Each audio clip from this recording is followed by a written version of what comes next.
जी एहतशाम, कुछ पूछना है? अस्सलाम वालेकुम सर। वालेकुम सलाम। सर मेरी ना लास्ट लैब रह गई थी, सेक्शन एन का हूँ मैं, तो मैं यहाँ लैब ले लूँ आज?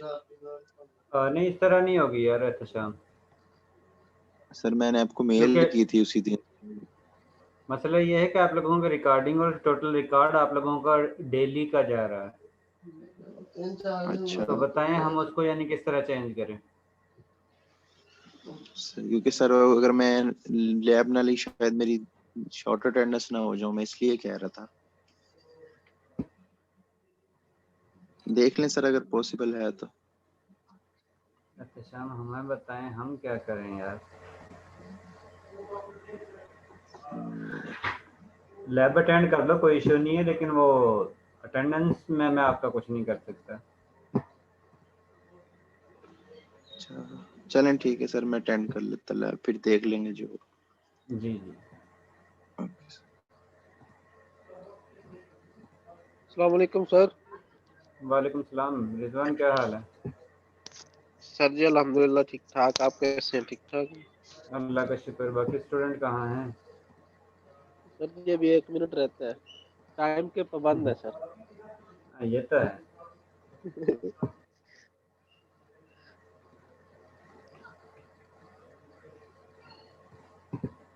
टाइम के भी पाबंद हैं और लेट में आने में मैं माहिर हैं। हो जाता है सर जी इसी तरह। पहले वेट कर लेते हैं, उसके बाद फिर लेक्चर शुरू करते हैं। ठीक है सर। Excuse me sir. जी एहतशाम। सर मेरी वैसे ना अप्लाइड की भी एक लैब मिस हुई थी, तो मैंने ले ली थी अदनान अमजद साहब ने, उन्होंने तो लगा दी थी अटेंडेंस। उन्होंने कहा था कोई इशू नहीं है बेटा।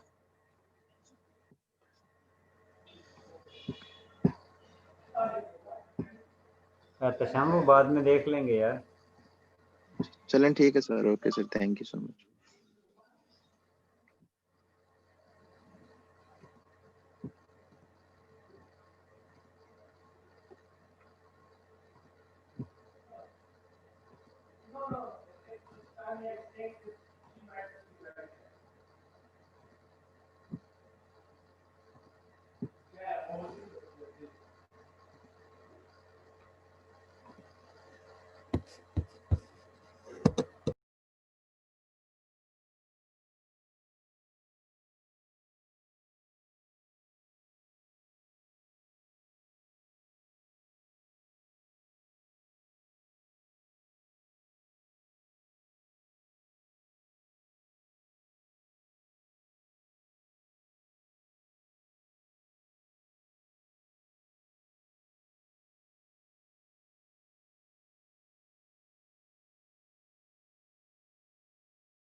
मेरे ख्याल में ऑलमोस्ट क्लास आ चुकी है। अब हम लैब जो है वो शुरू करते हैं।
मोहम्मद सजील, मोहम्मद सजील,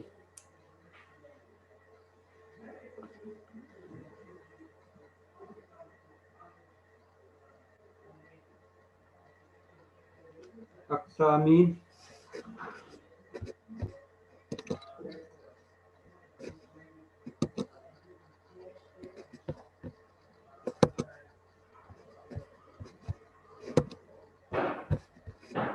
अक्सा अमीन,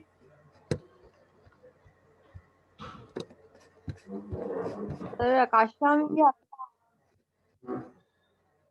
अक्सा अमीन,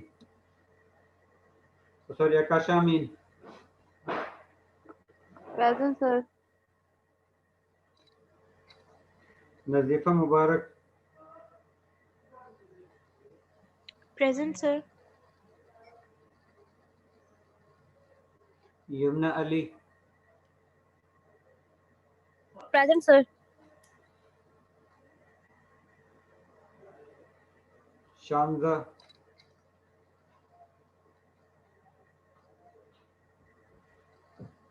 शानजा, Present, sir. मोहम्मद हुसैन,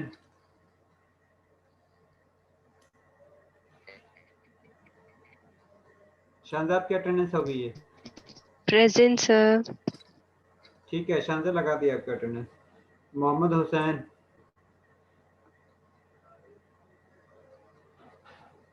मोहम्मद हुसैन, शानजा आपकी अटेंडेंस लगा दी है।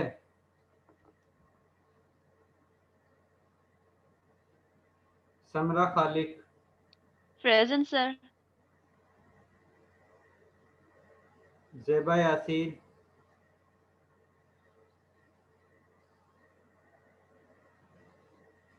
Zeba Yasin,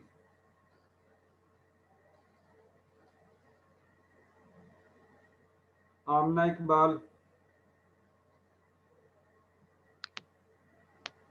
Present, sir. मोहम्मद वकार Kashif, Present, sir. Iram Khalid, Iram Khalid,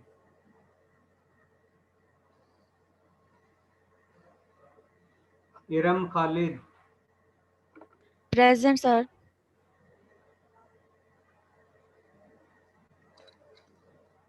Mohammad Present, Rizwan, sir. ठीक है, इरम लगा दिए। Mohammad Rizwan, present sir. Abdul Rahman,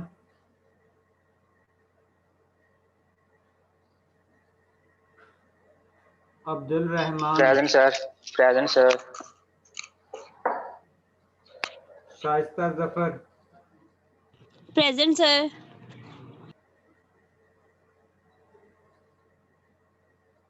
Inayatullah, yes sir. Sabahat Mukhtar,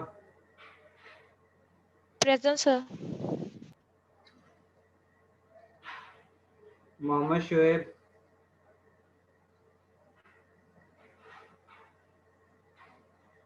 Present, Mohammad sir. Rimsha Waheed, Present.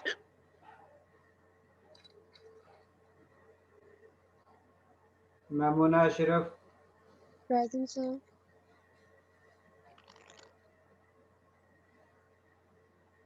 Bushra Mustafa, Present, sir. Aqsa Khalid,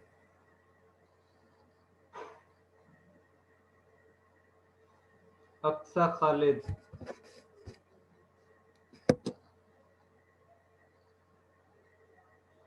शब आपके अटेंडेंस लगा दिए।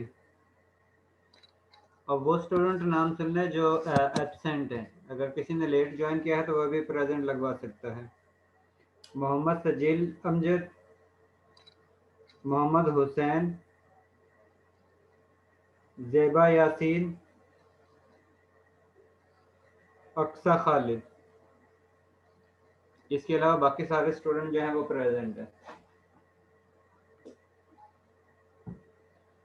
आज आप लोगों का एक्सपेरिमेंट जो है वो एक्सपेरिमेंट नंबर 9 है,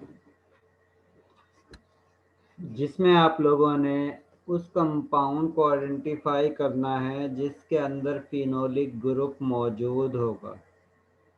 और फिनोलिक ग्रुप की आइडेंटिफिकेशन जो है हम दो टेस्ट के ज़रिए करते हैं। एक टेस्ट होता है कि आप लोग, क्योंकि फिनोलिक ग्रुप जो है वो एसिडिक इन नेचर होता है, अगर आप लोग उस कंपाउंड को सोडियम बाइकार्बोनेट के साथ टेस्ट करते हो तो अगर वो बबल्स शो करता है तो इसका मतलब है कि कंपाउंड के अंदर कार्बोक्सिलिक ग्रुप है, और अगर वो बबल शो नहीं करता तो इसका मतलब है कि उस कंपाउंड के अंदर फिनोलिक ग्रुप है, कार्बोक्सिलिक ग्रुप मौजूद नहीं है।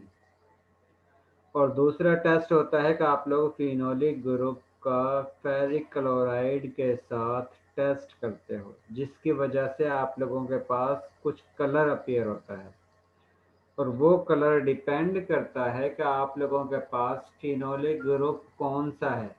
फिनोलिक ग्रुप में फिनोल के साथ क्या सब्स्टिट्यूएंट अटैच है, ठीक है। जिस तरह बीटा नेफ्थोल है, अल्फा नेफ्थोल है और फिनोल है सिंपल। इसी तरह डिफरेंट आप लोगों के पास फिनोलिक ग्रुप होते हैं, जिसमें बेंजीन के साथ OH ग्रुप अटैच होता है, इसके साथ बेंजीन के साथ कुछ और भी सब्स्टिट्यूएंट अटैच हो सकता है। और ये सारे जिस वक्त पर डिफरेंट सब्स्टिट्यूएंट फिनोलिक ग्रुप के साथ अटैच होंगे तो उस कंडीशन में कम्प्लेक्सेशन आयरन, यानी कि ये वाला जो आयन है इसके साथ कम्प्लेक्सेशन होगी, जिसके रिजल्ट में आप लोगों के पास कलर्ड प्रोडक्ट हासिल होगा।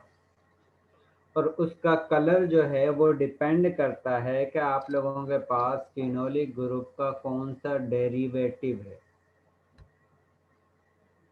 और उसके बेस पर आप लोगों के पास उस जैसा उसके रिलेटेड जो है वो कलर अपीयर होगा, और उसकी बेस पर आप लोग कहते हो कि इसके अंदर ये फंक्शनल ग्रुप मौजूद है।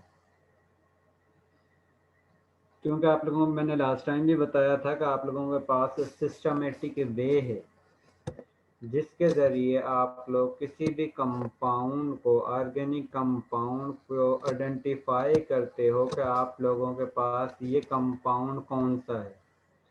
उसमें सबसे पहले आप लोगों के प्रिलिमिनरी टेस्ट आते हैं, और प्रिलिमिनरी टेस्ट में आप लोग कंपाउंड के बेसिक फिजिकल अपीयरेंस जो होती है उनको चेक करते हो, उनके कलर को चेक करते हो, उसके स्मेल को चेक करते हो और उसके फ्लेम को चेक करते हो।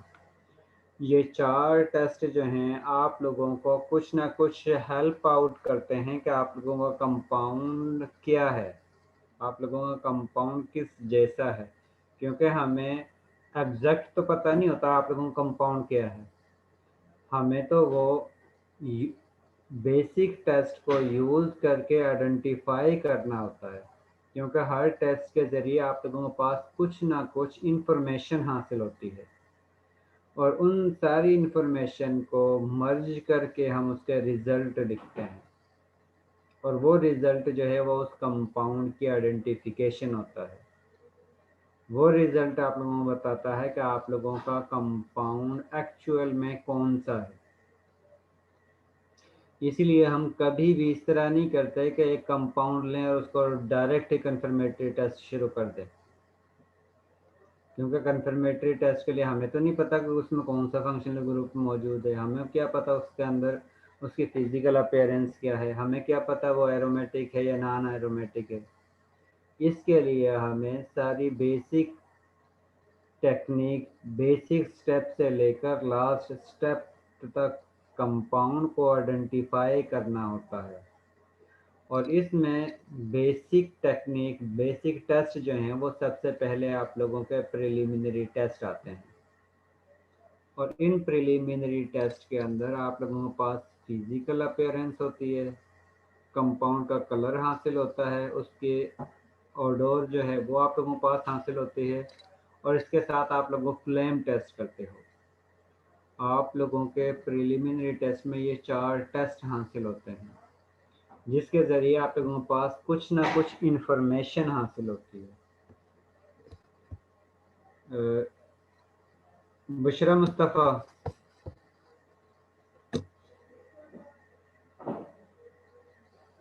Yes sir. बुशरा, ये जो बेसिक टेस्ट हैं जिसमें आप लोगों के पास फिजिकल स्टेट है, कलर है, ऑडोर है, फ्लेम है, आप लोगों के पास क्या ऑब्जर्वेशन हासिल हो तो आप लोग उसके इन्फेरेंस में क्या लिखते हैं, जो आप लोगों को कुछ इंडिकेशन होती है।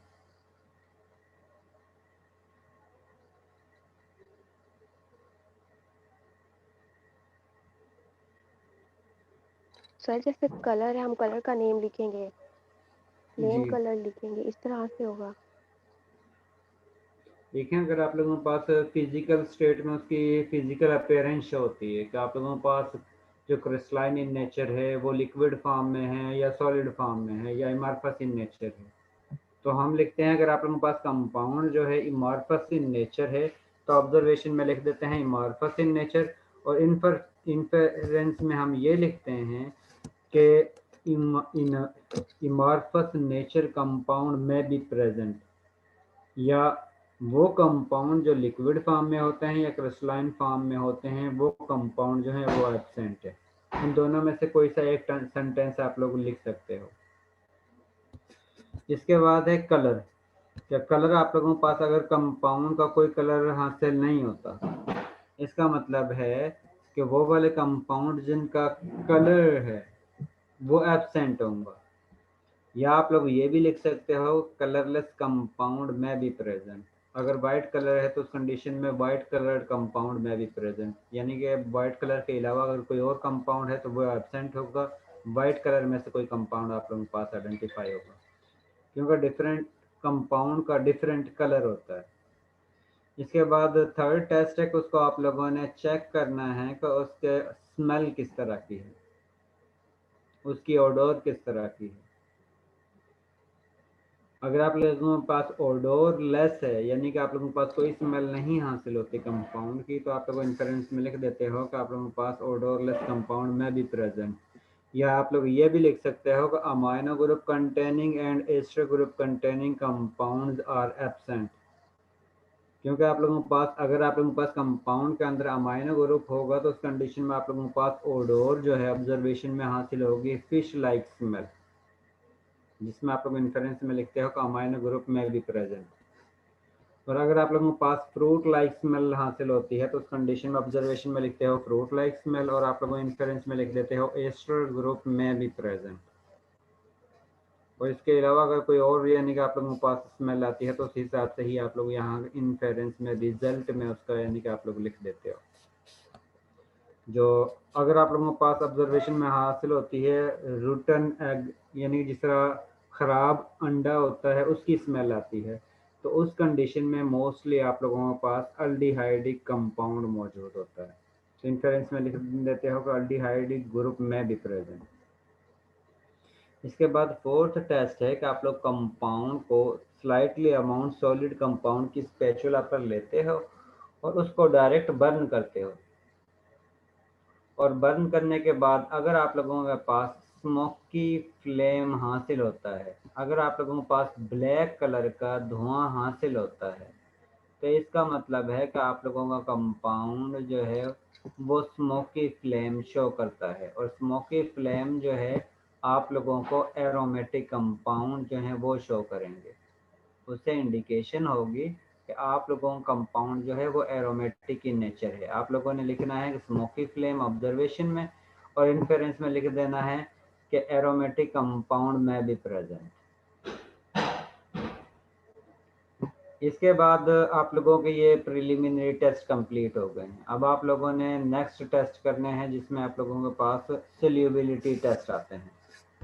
अब जाहिर प्रिलिमिनरी टेस्ट से भी आप लोगों को कुछ हासिल हुआ है तभी आप लोगों ने उसको यूज़ किया है। अब जिस वक्त आप लोगों ने सोल्यूबिलिटी के टेस्ट करने हैं तो उस कंडीशन में भी आप लोगों को कुछ ना कुछ इंफॉर्मेशन हासिल होगी, और उस इंफॉर्मेशन को हम कलेक्ट करते जाते हैं स्टेप बाय स्टेप। कंपाउंड की कुछ ना कुछ आप लोगों के पास इंफॉर्मेशन हासिल होती जाती है और उसी इंफॉर्मेशन को हम इकट्ठा करते जाते हैं। जिस वक्त हम कंपाउंड की सोल्यूबिलिटी के बारे में चेक करते हैं तो सबसे पहले हम कंपाउंड को कूल वाटर में डिज़ोल्व करते हैं। अगर कंपाउंड कूल वाटर में डिज़ोल्व हो जाता है तो इसका मतलब है कि कंपाउंड जो है वो एलिफेटिक इन नेचर है, और अगर कंपाउंड जो है वो सोल्यूबल नहीं होता तो इसका मतलब है कि कंपाउंड जो है एरोमेटिक इन नेचर है।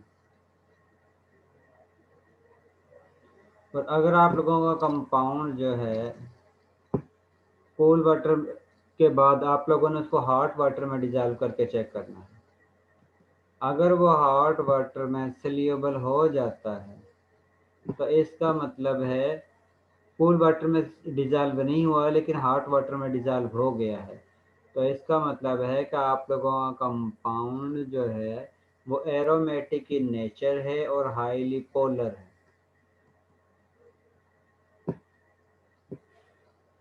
और अगर आप लोगों का कंपाउंड जो है वो हॉट वाटर में भी डिज़ोल्व नहीं होता और कूल वाटर में भी डिज़ोल्व नहीं हुआ है, तो इसका मतलब है कि आप लोगों का कंपाउंड जो है वो एरोमेटिक इन नेचर है, एलिफेटिक नहीं है।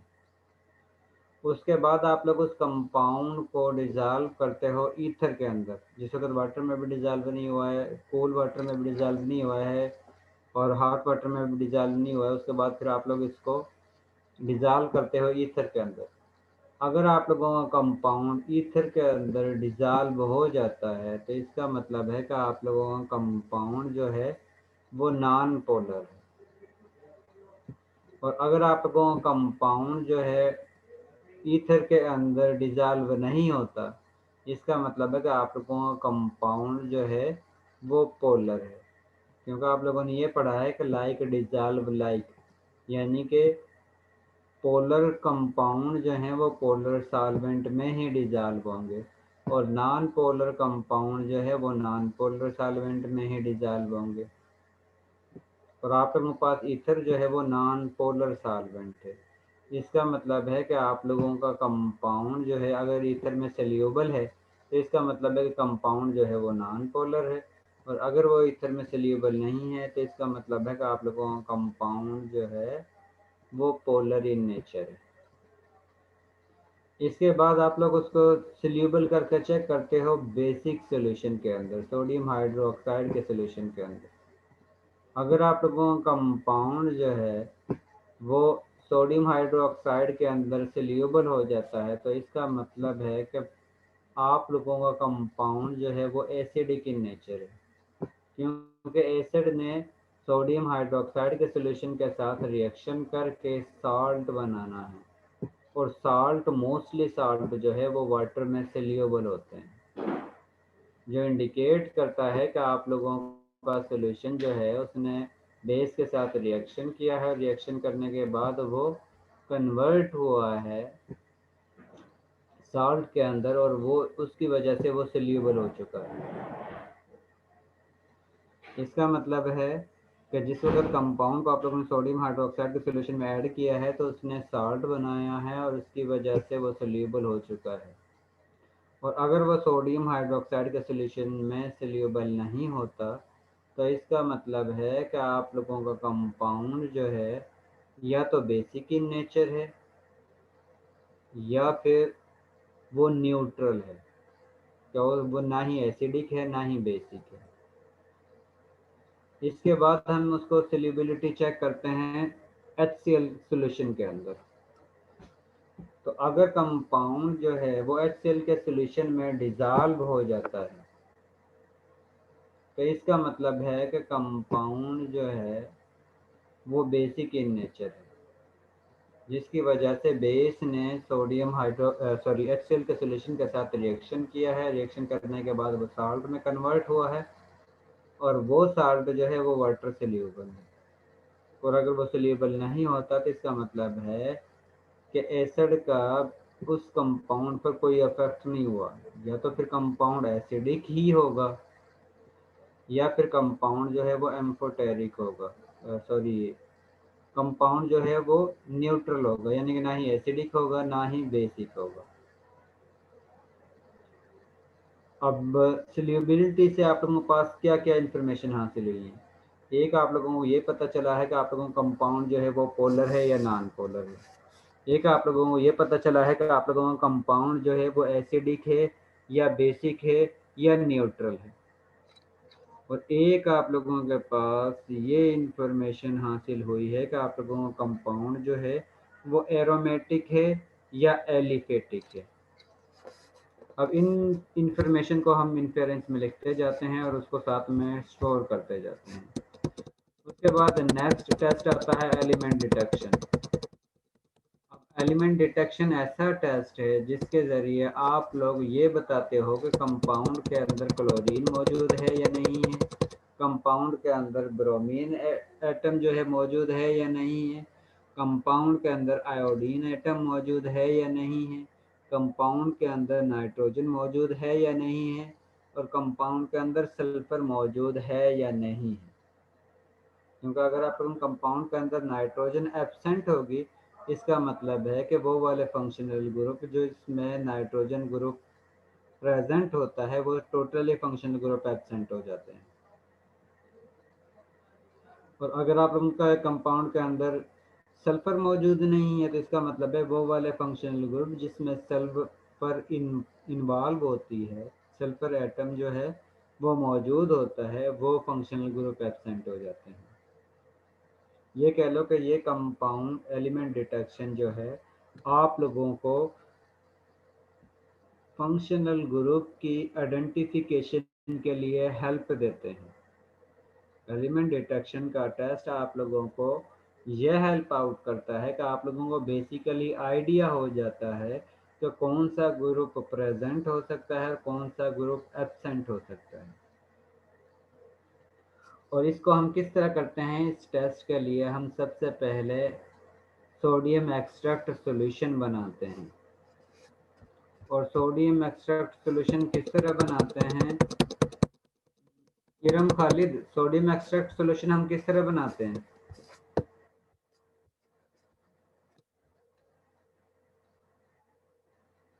इरम खालिद,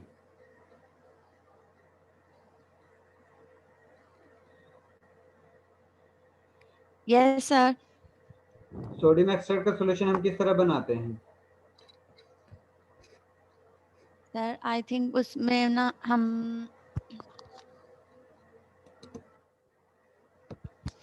एंथार्टिक एसिड को ना सोडियम कार्बोनेट में डिसॉल्व करते हैं तो उससे बनता है। जी शाइस्ता,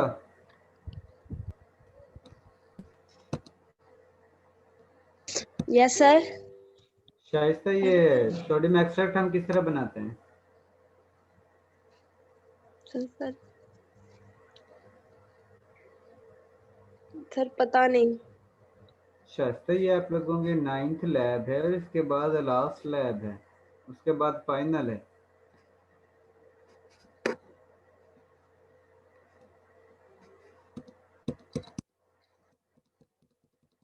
जी सर रिजवान, दोबारा क्वेश्चन बताइएगा। मैंने कहा है कि सोडियम एक्सट्रैक्ट हम किस तरह सिंथेसाइज करते हैं, किस तरह प्रिपेयर करते हैं।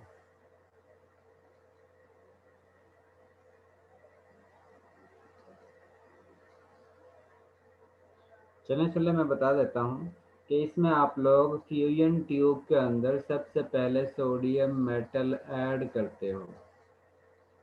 उसके बाद आप लोग उसके अंदर आप लोगों का जो सैंपल है, कंपाउंड का सैंपल जो है उसको ऐड करते हो और उसके बाद फ्यूजन ट्यूब को हीट करते हो। इतना हीट करते हो कि वो रेड हॉट कलर में कन्वर्ट हो जाती है। और कन्वर्ट होने के फ़ौरन बाद आप लोग चाइना डिश में आप लोगों ने वाटर लिया होता है और उसके अंदर उसको डिप करते हो। जिस वक्त आप लोग फ्यूजन ट्यूब को चाइना डिश के वाटर के अंदर डिप करते हो तो वो फ़ौरन से ब्रेक हो जाती है। उसके बाद आप लोग मज़ीद रॉड की मदद से उसके स्मॉल पीसीज में कन्वर्ट करते हो, उसको कम्प्लीटली ब्रेक करते हो। हम ब्रेक इसलिए करते हैं कुछ ना कुछ आप लोगों कंपाउंड की अमाउंट जो है वो फ्यूजन ट्यूब के साथ अटैच रह जाती है, तो उसको हम कम्प्लीटली डिज़ोल्व करने के लिए उसको अच्छी तरह से उसको ब्रेक कर देते हैं फ्यूजन ट्यूब को, ताकि फ्यूजन ट्यूब के अंदर से कंपाउंड की अमाउंट वाटर में डिज़ोल्व हो सके। उसके बाद हम उसको बॉयल करते हैं।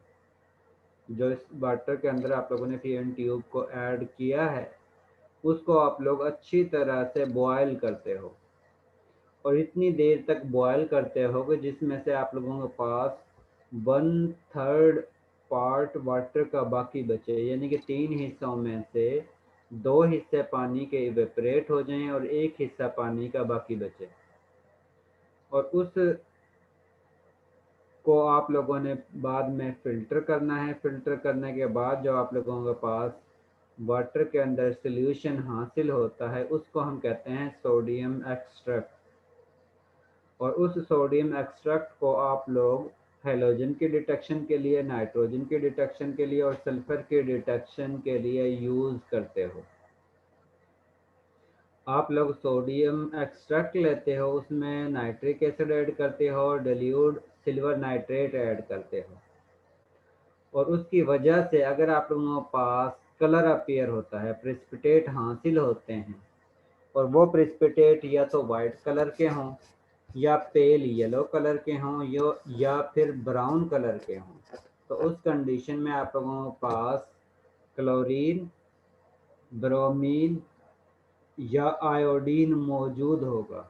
क्लोरीन के लिए आप लोगों के पास वाइट प्रेसिपिटेट हासिल होंगे, ब्रोमीन के लिए आप लोगों के पास पेल येलो कलर के प्रेसिपिटेट हासिल होंगे, और आयोडीन के लिए आप लोगों के पास ब्राउन कलर के प्रेसिपिटेट हासिल होंगे। अगर इस तरह के आप लोगों के पास कलर अपीयर होते हैं तो इसका मतलब है कि आप लोगों के कंपाउंड के अंदर हैलोजन प्रेजेंट है, और अगर इन तीनों में से कोई भी कलर आप लोगों के पास ये प्रेसिपिटेट हासिल नहीं होते तो इसका मतलब है कि हैलोजन आप लोगों के कंपाउंड के अंदर एब्सेंट है।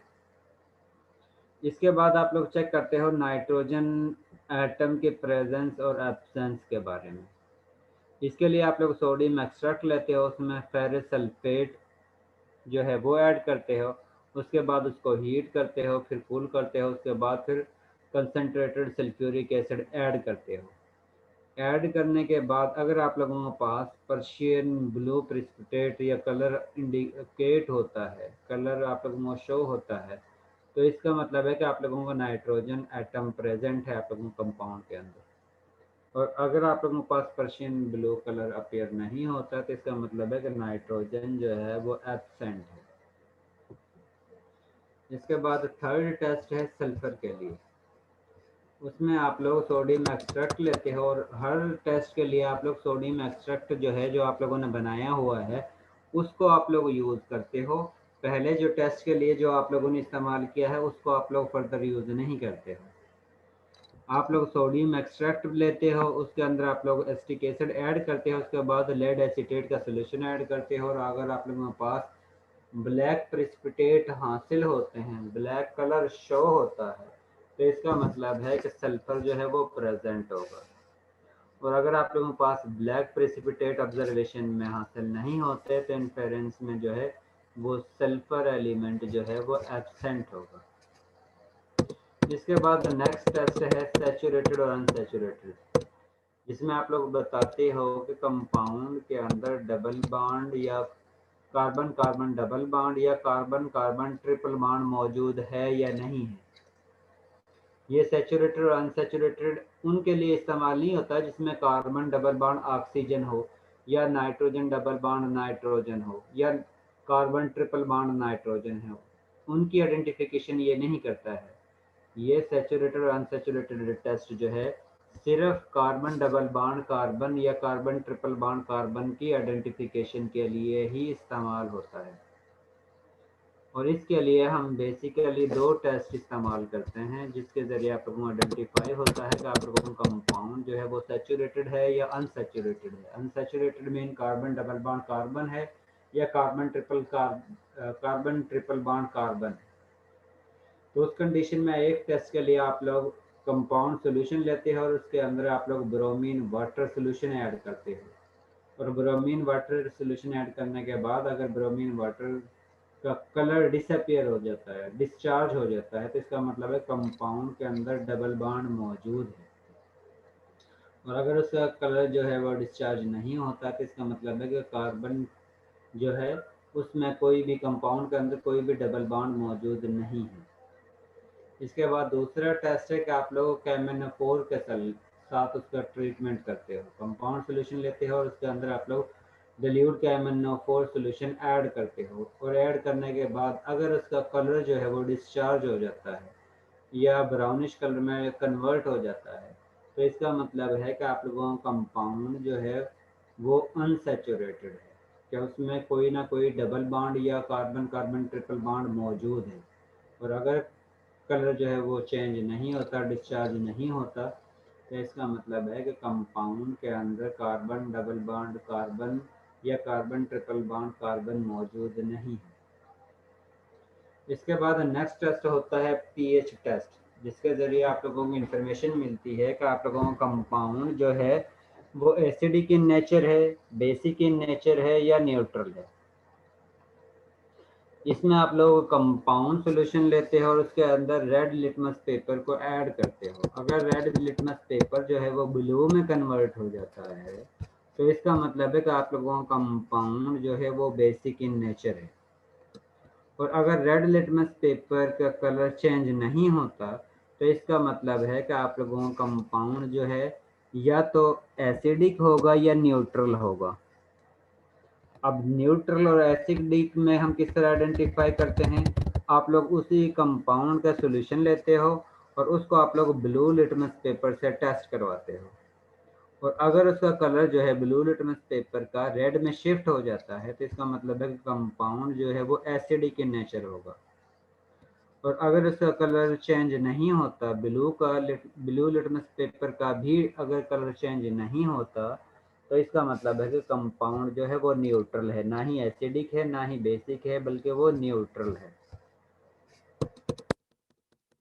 क्योंकि आप लोगों के पास फिनोलिक ग्रुप है तो फिनोलिक ग्रुप जो है वो एसिडिक इन नेचर होता है, इसलिए उसका रेड लिटमस पेपर पर कोई इफेक्ट नहीं होगा, लेकिन उसका ब्लू लिटमस पेपर को रेड में शिफ्ट कर देगा। इसके बाद आप लोग टेस्ट करते हो फंक्शनल ग्रुप टेस्ट, जिसके जरिए आप लोगों को इन्फॉर्मेशन मिलती है कि आप लोगों के पास का फंक्शनल ग्रुप कौन सा है। फंक्शनल ग्रुप जो है एसिडिक इन नेचर में का जो ऑर्गेनिक कंपाउंड है उसमें सिर्फ दो ही फंक्शनल ग्रुप हो सकते हैं, एक कार्बोक्सिलिक ग्रुप और दूसरा फिनोलिक ग्रुप। अब कार्बोक्सिलिक ग्रुप के प्रेजेंस और एब्सेंस के लिए आप लोग सोडियम बाइकार्बोनेट का टेस्ट करते हो, जिसमें आप लोग कंपाउंड सॉल्यूशन लेते हो और उसके अंदर सोडियम बाइकार्बोनेट का सॉल्यूशन ऐड करते हो, और ऐड करने पर अगर उसमें बबल्स शो होते हैं तो इसका मतलब है कि कंपाउंड जो है उसमें कार्बोक्सिलिक ग्रुप प्रेजेंट है, और अगर बबल्स शो नहीं होते तो इसका मतलब है कार्बोक्सिलिक ग्रुप एब्सेंट है और फिनोलिक ग्रुप प्रेजेंट है। इसके साथ दूसरा टेस्ट है कि आप लोग कंपाउंड सॉल्यूशन लेते हैं और उसके अंदर फेरिक क्लोराइड सॉल्यूशन ऐड करते हो, और ऐड करने के बाद अगर आप लोगों के पास ब्राउन, रेड या पर्पल कलर अपीयर होता है तो वो इंडिकेट करता है कि आप लोगों के कंपाउंड के अंदर फिनोलिक ग्रुप प्रेजेंट है, और अगर आप लोगों के पास इस तरह का कलर अपीयर नहीं होता तो इसका मतलब है कि फिनोलिक ग्रुप एब्सेंट है। उसके बाद आप लोग कंपाउंड का मेल्टिंग पॉइंट नोट करते हो, और उसके बाद आप लोगों का जिस कंपाउंड के इक्वल उसका मेल्टिंग पॉइंट हासिल होता है उस कंपाउंड का भी प्योर फॉर्म में जो आप लोगों को लैब से हासिल हो जाता है उसका भी आप लोग मेल्टिंग पॉइंट लेते हो, और उसके बाद क्रॉस चेक करते हो कि आप लोगों का कंपाउंड का मेल्टिंग पॉइंट क्या हासिल हुआ है, और वो वाला कंपाउंड जिसको आप लोगों के ख्याल में कि इसका मेल्टिंग पॉइंट इस कंपाउंड का इक्वल है और उसका कंपाउंड क्या हासिल हुआ है। अगर दोनों का मेल्टिंग पॉइंट सेम आ जाता है इसका मतलब है कि आप लोगों का कंपाउंड वही होगा जो आप लोगों ने सेकंड सैंपल जिसका आप लोगों को ख्याल था कि ये कंपाउंड इस जैसा है, और अगर उसका मेल्टिंग पॉइंट और आप लोगों का कंपाउंड का मेल्टिंग पॉइंट डिफरेंट आता है तो इसका मतलब है कि आप लोगों का कंपाउंड जो है वो नहीं है जो आप लोगों ने सेकंड कंपाउंड को यूज़ किया है, जिसके ज़रिए आप लोगों ने मेल्टिंग पॉइंट को मैच किया है दोनों कंपाउंड को। अगर दोनों का सेम आता है तो इसका मतलब है कि सेम कंपाउंड है, अगर दोनों का मेल्टिंग पॉइंट डिफरेंट आते हैं तो उस कंडीशन में आप लोगों का कंपाउंड जो है वो डिफरेंट होंगे।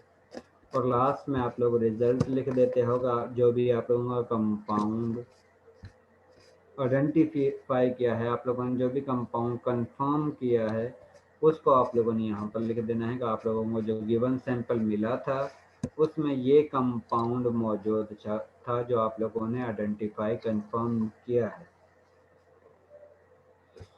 इसके बाद मैं आप लोगों को एक वीडियो दिखाता हूँ जिसमें इसके फिनोलिक ग्रुप के बेसिक टेस्ट दिए हुए हैं, जिससे आप लोगों को पता चल जाता है कि आप लोगों का कंपाउंड के अंदर कौन सा फिनोलिक ग्रुप है, और जिस वक्त आप लोग इसको फेरिक क्लोराइड के साथ ट्रीट करवाते हैं तो उस कंडीशन में से कलर जो है वो किस जैसा अपीयर होता है।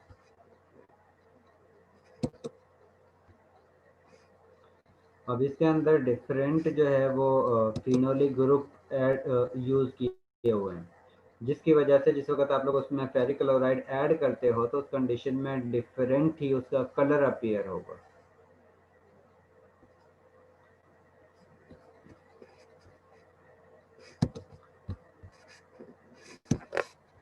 अब ये देखें आप लोगों के पास डिफरेंट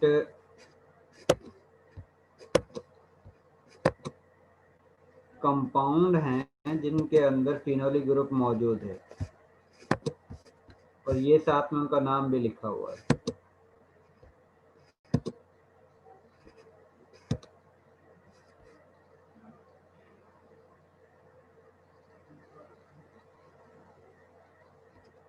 ये फिनोल है, ये जो है वो 2-नेफ्थोल है, ये जो है गार्लिक एसिड है, ये सल्फोनाइल सैलिसिलिक एसिड है, और ये सैलिसिलिक एसिड है, और इन सभी के अंदर OH ग्रुप फिनोलिक ग्रुप जो है वो मौजूद है। और उसमें जिस वक्त आप लोग फेरिक क्लोराइड ऐड करते हो तो उस कंडीशन में देखें आप लोगों के पास डिफरेंट कलर आ रहे हैं। इसमें आप लोगों के पास ब्लू कलर आ रहा है, इसमें आप लोगों के पास उससे डिफरेंट है, इसमें ब्लैक है, इसमें जो है पर्पल टाइप है, इसमें पर्पल टाइप है, और इसमें जो है वो रेड टाइप कलर है। तो इसका मतलब है कि जब भी आप लोग फिनोलिक ग्रुप के अंदर फिनोलिक ग्रुप के डेरिवेटिव के अंदर जब भी आप लोग जो है फेरिक क्लोराइड का सॉल्यूशन ऐड करते हो तो उस कंडीशन में आप लोगों के पास कलर अपीयर होगा, और वो कलर जो है इंडिकेट करेगा कि इसके अंदर कम्प्लेक्सेशन हो रही है, जिसकी वजह से आप लोगों के पास डिफरेंट कलर जो है वो हासिल हो रहा है। अब इसमें 1 बाय 1 टेस्ट दिया हुआ है कि आप लोगों के पास ये पायरोगल है और इसके साथ आप लोग इसमें ऐड करते हो फेरिक क्लोराइड का टेस्ट जो है,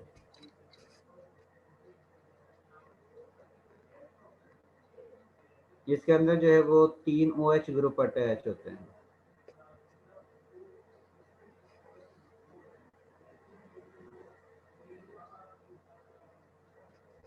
इस वक्त आप इसमें फेरिक क्लोराइड का सॉल्यूशन ऐड करोगे तो उस कंडीशन में देखने से कलर जो है वो फौरन से चेंज हो जाएगा, जो इंडिकेट करेगा कि आप लोगों कंपाउंड के अंदर फिनोलिक ग्रुप मौजूद है। और इसने जिस वक्त आप लोगों ने फेरिक क्लोराइड को इसके अंदर ऐड किया है तो उसने कम्प्लेक्सेशन जो है वो शो की है, और उस वक्त उसका कलर जो है वो भी चेंज ही आप लोगों के पास हासिल होगा। अब ये डिफरेंट फिनोलिक ग्रुप हैं जिनको आप लोग वाटर के अंदर डिजॉल्व कर रहे हो। अब ये गैलिक एसिड है, इसमें जो है C double bond OH group भी है और इसके साथ OH ग्रुप भी मौजूद है। अब ये सारे सोल्यूशन आप लोगों ने अलग-अलग प्रिपेयर करने हैं, उसके बाद आप लोगों ने, क्योंकि आप लोगों को सिंपल कंपाउंड की आइडेंटिफिकेशन है कि आप लोगों को कंपाउंड का क्या कलर आता है, तो मोस्टली चांस है कि आप लोगों को इस जैसा कंपाउंड मिलेगा। इसमें जस्ट आप लोगों ने ऐड करना है फेरिक क्लोराइड को। जिस वक्त आप लोग फेरिक क्लोराइड ऐड करते हो तो आप लोगों के पास इस तरह कलर जो है वो शो होगा। अब ये फिनोल ग्रुप है, सिंपल फिनोल जो है उसके सोल्यूशन के अंदर जिस वक्त फेरिक क्लोराइड ऐड करते हो तो ये देखें आप लोगों के पास इस जैसा कलर अपीयर होगा, जो इंडिकेट करेगा कि आप लोगों का कंपाउंड जो है वो फिनोल है। इसमें जो है ब्लूइश टाइप जो है वो कलर आप लोगों के पास हासिल होता है।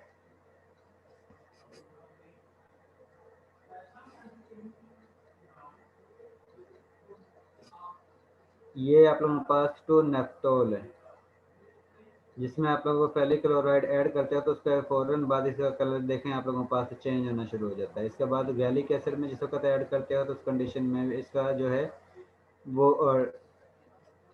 ग्रेइश टाइप जो है कलर अपीयर होता है। और जिस वक्त 1,2,3 ट्राई हाइड्रोक्सी बेंजीन में ऐड करते हो तो उस कंडीशन में आप लोगों के पास ये जामनी कलर ऑफ वाइट जैसा कलर जो है वो आप लोगों के पास ऑब्जर्वेशन में हासिल होता है। और ये आप लोगों के पास सैलिसिलिक एसिड है, तो जिस वक्त आप लोग सैलिसिलिक एसिड में ऐड करते हो तो उस कंडीशन में आप लोगों के पास जामनी कलर जो है वो अपीयर होता है।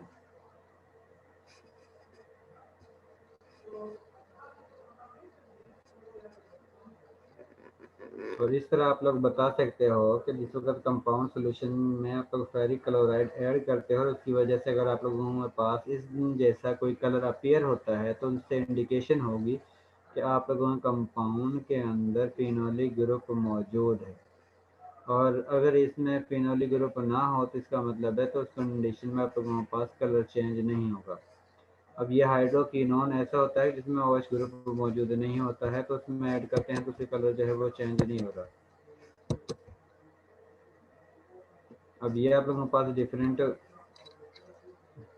कंपाउंड है जिसमें फिनोल ग्रुप प्रेजेंट है, और उसमें जिस वक्त आप लोग फेरिक क्लोराइड को ऐड कर रहे हो तो वो कम्प्लेक्स बना रहा है, और उस कम्प्लेक्सेशन की वजह से आप लोगों के पास कलर जो है वो शो होता है, जिसके ज़रिए हमें कंफर्म होता है कि आप लोगों के कंपाउंड के अंदर जो है वो फिनोलिक ग्रुप प्रेजेंट है। और उसके बाद हम उसका मेल्टिंग पॉइंट ले लेते हैं, जिससे हमें कंफर्म हो जाता है कि आप लोगों का कंपाउंड जो है वो एक्चुअल में क्या है।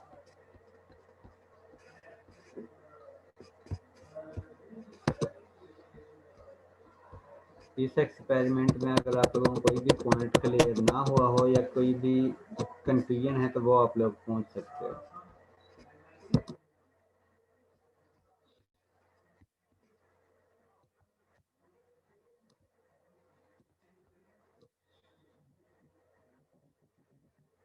जी कम्प्लीटली क्लियर है।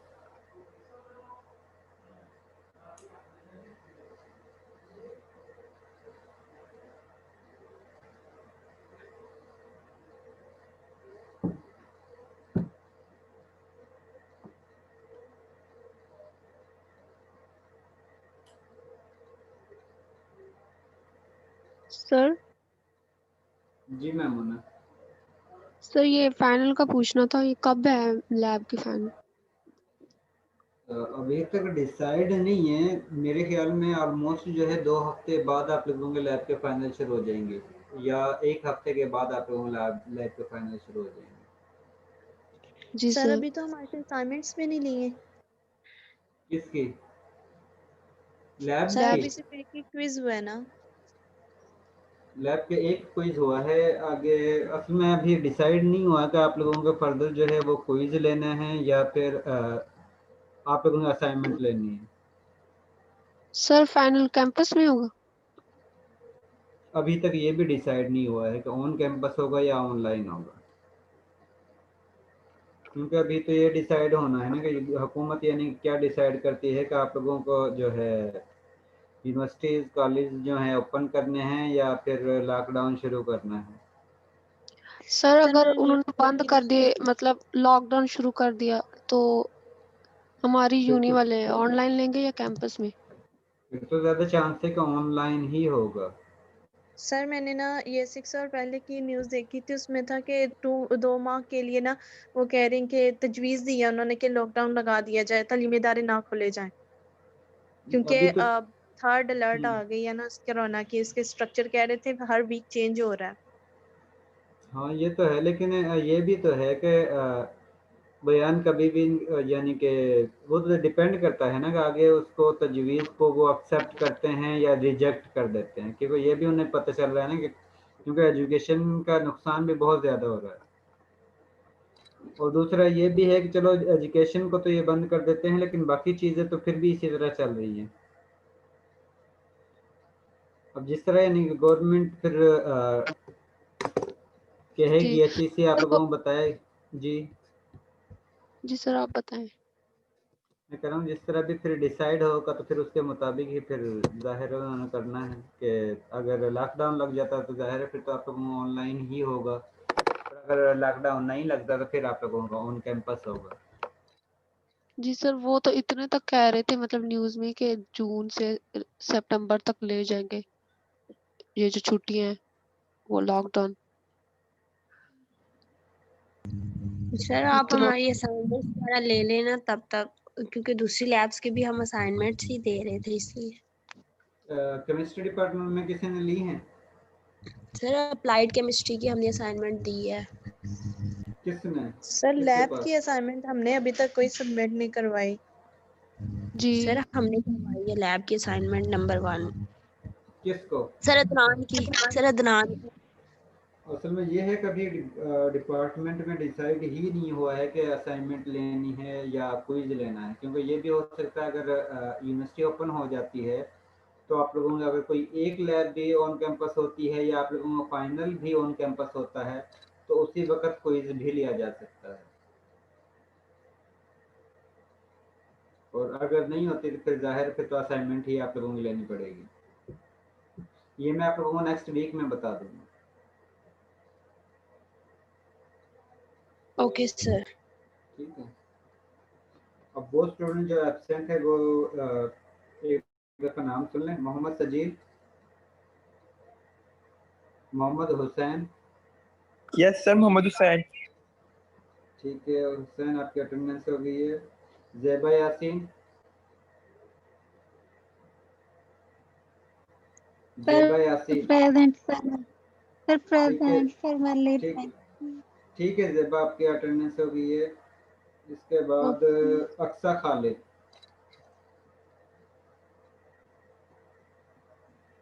अक्सा खालिद ठीक है, आपकी भी अटेंडेंस हो गई है।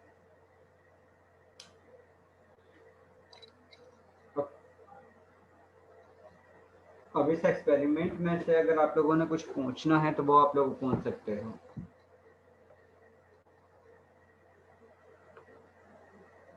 सर अगर 2 वीक्स बाद फाइनल ले तो ज्यादा बेस्ट होगा।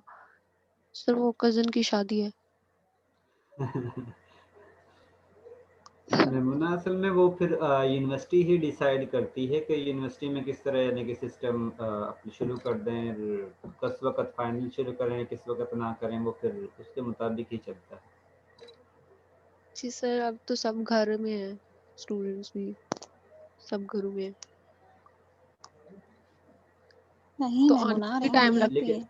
लेकिन ये है ना कि अगर जनवरी में वो ओपन कर देते हैं तो फिर तो सारे आ जाएंगे ना यूनिवर्सिटी। जी सर क्या बात कर रहे हैं, क्या सच में जनवरी ओपन करने वाले हैं? ज़ेबा ये तो डिपेंड करता है कि HEC क्या कहती है,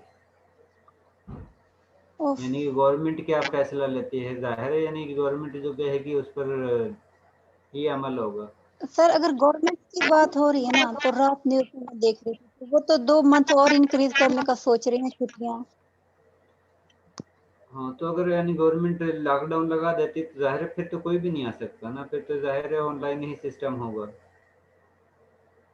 यस सर, पर 2 मंथ ना करे फिर तो फिफ्थ सेमेस्टर अगर ऑनलाइन करना पड़ गया फिर तो हमारी पूरी डिग्री ही ऑनलाइन, क्या फायदा? पूरी नहीं खराब कर लेकिन देखते हैं ना अब गवर्नमेंट क्या कहती है। अब एग्जैक्ट तो नहीं ये कह आवाज सकते। ये किसकी आवाज आ रही है? मेरी आ रही है। यार किसका माइक ऑन है?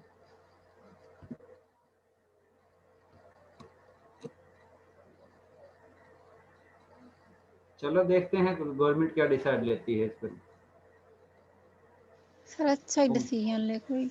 उम्मीद तो है कि इस तरह ना नहीं करेगी, थोड़ा बहुत यानी कम करेगी, क्योंकि ये है कि उसकी वजह से इंशाल्लाह। एजुकेशन यानी स्टूडेंट का काफ़ी ज़्यादा लॉस हो रहा है। Yes sir.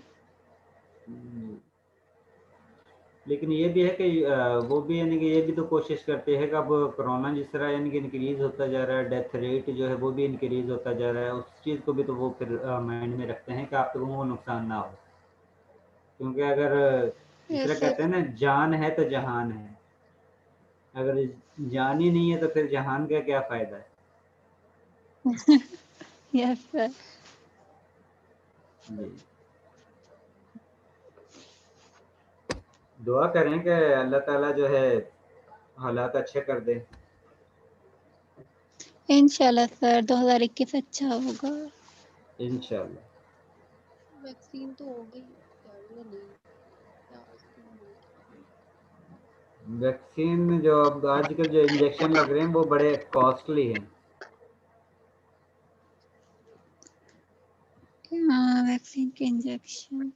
कर सकती हैं तो घर में थे कर सकते हैं, मास्क तो नहीं। जी, अब एक्सपेरिमेंट से रिलेटेड अगर कुछ पूछना है तो आप लोग पूछ सकते हो, अदरवाइज अगर लीव करना चाहते हो तो लीव कर सकते हो।